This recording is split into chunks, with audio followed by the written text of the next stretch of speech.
بسم اللہ الرحمن الرحیم۔ معزز سامعین، پیش خدمت ہے میرے ناول میرے خیال کا پیکر کی دوسری قسط۔ اگر آپ لوگوں نے اب تک اس چینل کو سبسکرائب نہیں کیا تو پلیز سبسکرائب کر لیجئے۔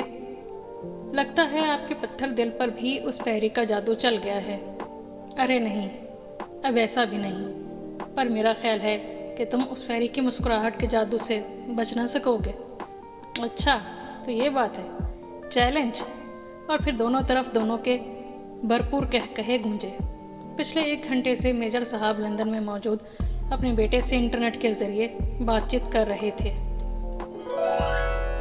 آج کام زیادہ ہونے کی وجہ سے ایمل واپس آتے ہوئے کافی لیٹ ہو گئی تھی۔ آتے ہی وہ لاؤنج کے صوفے پر لیٹ گئی۔ قریب تھا کہ اس کی آنکھ لگ جاتی، پر بیل کی آواز پر مجبوراً اسے اٹھنا پڑا۔ دروازہ کھولتے ہی ایک اجنبی صورت نظر آئی۔ یہ جی سفینہ بیگم نے بھیجا ہے آپ کے لیے۔ اس آدمی نے کانچ کا باؤل اس کی طرف بڑھایا۔ کون سفینہ بیگم؟ اس نے باؤل لینے کے بجائے حیرت سے پوچھا۔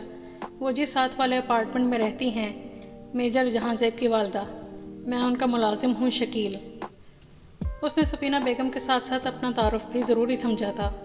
اوہ، اسے پارک میں ہونے والی ملاقات یاد آ گئی۔ اس نے باؤل لے کر شکریہ کہلوا دیا۔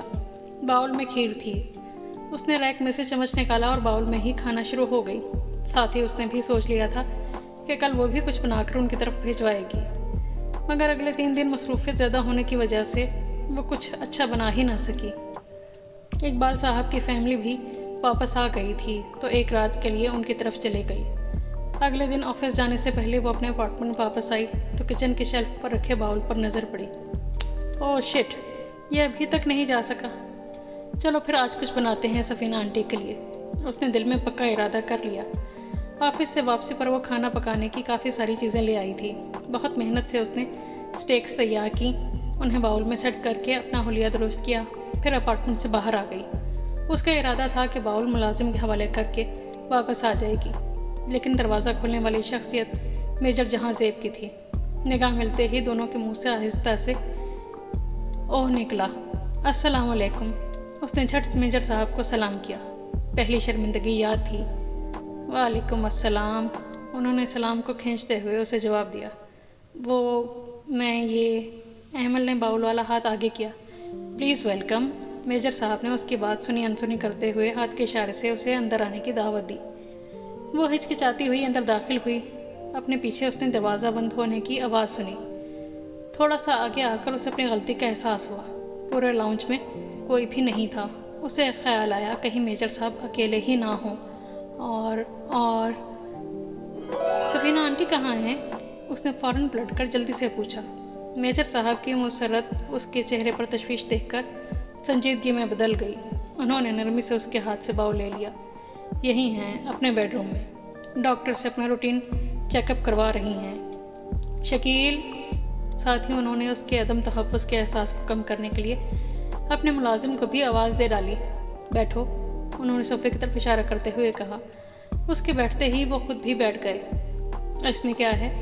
کیا بنا کر لائی ہو؟ انہوں نے باؤل کا ڈھکن اٹھایا۔ یہ اسٹیکس ہیں۔ وہ ایکچولی مجھے پاکستانی روایتی ڈشز بنانی نہیں آتی، اس لیے۔ اس کی سمجھ میں نہیں آیا کہ وہ مزید کیا بولے۔ کیوں بھائی، پاکستان میں رہتی ہو اور پاکستانی ڈشز ہی بنانی نہیں آتی؟ انہوں نے باؤل میں سے ایک چھوٹا سا پیس لے کر اپنے منہ میں ڈالا۔ جی سر، بلایا آپ نے؟ اس کا جواب دینے سے پہلے ہی ان کا ملازم آ گیا۔ دیکھو ماں فارغ ہوئی یا نہیں؟ جی سر۔ شکیل سر کے اشارے سے ایمل کو سلام کر کے ایک کمرے میں چلا گیا۔ ویسے یہ جو کچھ بھی تم نے بنایا ہے اچھا مزیدار ہے۔ تھینکس۔ اس نے کچھ شرماتے ہوئے ان کی تعریف قبول کی۔ چند لمحوں بعد ہی ایک کمرے کا دروازہ کھلا اور ویل چیئر پر سفینہ بیگم باہر آئیں۔ وہ انہیں دیکھ کر کھڑی ہو گئی۔ ان کے پیچھے ایک لیڈی ڈاکٹر بھی تھی۔ ایمل نے انہیں سلام کیا۔ ارے تم، آؤ بھائی، کیسی ہو؟ انہوں نے ایمل کو دیکھ کر خوشی کا اظہار کیا۔ جی ڈاکٹر، کیا رپورٹ ہے؟ میجر صاحب بھی کھڑے ہو چکے تھے۔ Everything is fine, she is perfectly all right, doctor نے مسکراتے ہوئے بتایا۔ Good, please join us. No thanks, پھر کبھی صحیح، ابھی ذرا جلدی میں ہوں۔ ڈاکٹر واقعی جلدی میں تھی، اس لیے فوراً ہی دروازے کی سمت بڑھ گئی۔ ماں، میں ڈاکٹر مریم کو نیچے تک چھوڑ کر آتا ہوں، ٹھیک ہے؟ ڈاکٹر کے پیچھے میجر صاحب بھی اپارٹمنٹ سے باہر چلے گئے۔ ایمل بیٹا کھڑی کیوں ہو، بیٹھو نا، سفینہ بیگم نے ایمل کو کھڑا دیکھ کر بیٹھنے کو کہا۔ ایمل اس سارے منظر کو خاموشی سے دیکھ رہی تھی، ان کے اصرار پر بیٹھ گئی۔ اور سناؤ کیسی ہو؟ ٹھیک ہوں، میں آپ کے لیے یہ لائی تھی، اس نے ڈش کی طرف اشارہ کیا۔ تم نے بنایا ہے یا تمہاری ماں نے؟ انہوں نے باؤل شکیل کے حوالے کرتے ہوئے پوچھا۔ جی میں نے ہی بنایا ہے، میری ماما کچھ نہیں بنا سکتی۔ کیوں؟ انہیں حیرت ہوئی۔ پچھلے سال ایک روڈ ایکسیڈنٹ میں میری ماما اور بابا دونوں کی ڈیتھ ہو گئی، نیو یارک میں۔ اس کے لہجے میں اداسی اتر آئی تھی۔ اوہ بیٹا، آئی ایم سوری۔ انہوں نے تعصب کے ساتھ آگے کو جھک کر اس کے کاندھے کو ہلکے سے تھپ تھپایا۔ اب تمہارے ساتھ کون رہتا ہے؟ میرا مطلب بھائی بہن یا دیگر رشتہ دار وغیرہ؟ آنٹی میں اپنے ماما پاپا کی بس ایک ہی بیٹی ہوں اور باقی رشتہ داروں سے کوئی خاص ملنا جلنا نہیں۔ ویسے یہاں قریب میں ہی میرے پاپا کے دوست رہتے ہیں، اقبال انکل، وہی پاکستان میں میرے کیئر ٹیکر ہیں۔ اچھا، ویسے اس روز میں نے تمہیں دیکھا تو تمہارے چہرے میں مجھے یورپین جھلک نظر آئی تھی، خاص طور پر تمہاری سبز آنکھوں میں، مگر تمہارا لب و لہجہ تو بالکل دیسی لگتا ہے۔ جی میری ماما امریکن تھیں اور بابا پاکستانی۔ پاپا سے بہت زیادہ ذہنی مطابقت کے باعث اردو پر بھی عبور حاصل رہا۔ یہ تو بہت اچھی بات ہے۔ ویسے تمہیں دیکھ کر لگتا ہے تمہاری ماں بہت خوبصورت ہوں گی۔ ان کی بات سن کر ایمل کے چہرے پر چھائی مسکراہٹ تشویش بھری سنجیدگی میں بدل گئی۔ وہ اندر ہی اندر گھبرا گئی کہ اب نہ جانے یہ کیا کچھ پوچھیں گی۔ جی بدقت تمام اس کے منہ سے نکلا، پھر فوراً ہی اس نے بات کا رخ موڑ دیا۔ آنٹی آپ کی یہ پرابلم پیدائشی ہے یا حادثاتی؟ اس نے ویل چیئر کی طرف اشارہ کرتے ہوئے پوچھا۔ یہ سب 15 سال پہلے ایک حادثے میں ہوا۔ میں اور تہمینہ اسلام آباد سے ایبٹ آباد جا رہے تھے کہ ایک موڑ مڑتے ہوئے سامنے سے تیز رفتار بس آ گئی۔ ڈرائیور نیا تھا، وہ سمجھ نہیں پایا اور کچھ زیادہ ہی گاڑی کنارے کی طرف موڑ دی۔ نیچے گہری کھائی تھی۔ تہمینہ اور ڈرائیور موقع پر ہی دم توڑ گئے اور میں بدنصیب بچ تو گئی، پر میری دونوں ٹانگیں ناکارہ ہو گئیں۔ بس جب سے اس ویل چیئر کا ساتھ ہے۔ جہاں زیب مجھے لندن لے گیا تھا، بہت علاج کروایا، لیکن ان بے جان ٹانگوں میں جان نہ پڑ سکی۔ یہ بتاتے ہوئے سمینہ بیگم کی آنکھیں بھیگ چکی تھیں۔ سوری آنٹی، انجانے میں میں نے آپ کا دل دکھا دیا۔ اسے یہ سب سن کر بہت افسوس ہوا تھا۔ کوئی بات نہیں، یہ باتیں تو اپنوں کو یاد کرنے کا بہانہ بن جاتی ہیں۔ تہمینہ آپ کی، اسے تجسس ہوا، بہو تھی میری، جہاں زیب کی بیوی۔ اچھا، تو پھر میجر صاحب نے دوبارہ شادی نہیں کی؟ نہیں، میں نے بہت کہا، آج تک کہتی ہوں، پر وہ مانتا ہی نہیں۔ تہمینہ میرے دیور کی بیٹی تھی۔ جہاں زیب اور تہمینہ ایک دوسرے کو بہت چاہتے تھے، خاندان میں سب اس رشتے پر بہت خوش تھے۔ ہم بہت دھوم دھام سے تہمینہ کو بیاہ لائے تھے۔ شادی کے بعد بھی دونوں کی محبت دن بدن بڑھتی ہی گئی، پر نہ جانے کس کی نظر کھا گئی میرے ہنستے بستے گھر کو۔ شادی کے 8 سال بعد اس حادثے نے جہاں زیب کی دنیا ہی اجاڑ دی۔ بہت سمجھایا اسے کہ دوسری شادی کر لے، پر وہ کہتا ہے محبت ایک بار ہوتی ہے اور میں اپنے حصے کی محبت کر چکا۔ یا اللہ، ایسی محبت کرنے والے انسان بھی اس دنیا میں ہوتے ہیں۔ میجر صاحب کا دکھ اسے اپنے اندر اترتا ہوا محسوس ہوا۔ اسی اثنا میں اس کے موبائل کی بیل بج اٹھی۔ دیکھا تو شہرین کا میسج تھا، فوراً نیچے آ جاؤ، ڈنر کے لیے جانا ہے، ہم سب تمہارا انتظار کر رہے ہیں۔ میسج پڑھتے ہی وہ اٹھ کھڑی ہوئی۔ اوکے آنٹی، میں چلتی ہوں، اقبال انکل کی فیملی میرا انتظار کر رہی ہے پارکنگ میں۔ اوکے بیٹا، بہت اچھا لگا تمہارا آنا، پھر کسی وقت دوبارہ چکر لگانا۔ شور آنٹی۔ جیسے ہی وہ واپسی کے لیے پلٹی، اسی وقت میجر صاحب اپارٹمنٹ میں داخل ہوئے۔ کہاں بھائی، اتنی جلدی جا رہی ہو؟ بیٹھو نا ابھی۔ جی وہ ایکچولی، میجر صاحب پر نظر پڑتے ہی اس کے احساسات عجیب سے ہو گئے۔ جہاں زیب ایمل کے انکل اس کا نیچے انتظار کر رہے ہیں۔ اوکے چلو پھر نہیں روکتے۔ ایمل دھیرے سے مسکرا کر اپارٹمنٹ سے باہر آ گئی۔ اس دن کے بعد وہ سفینہ بیگم کے گھر نہیں گئی، پر ایک کام غیر ارادی طور پر روزانہ کرنے لگی تھی۔ رات کا کھانا کھا کر عشاء کی نماز پڑھ کر وہ بیلکنی میں آ جاتی اور ہوا کے رخ کے ساتھ آتی سگار کی خوشبو کو دھیرے دھیرے اپنے اندر اتارتی رہتی۔ واچ مین، وہ پیدل ہی پارکنگ سے نکل کر بلڈنگ کی پچھلی طرف آ گئی۔ Yes madam. واچ مین اسے دیکھ کر بھاگ آیا۔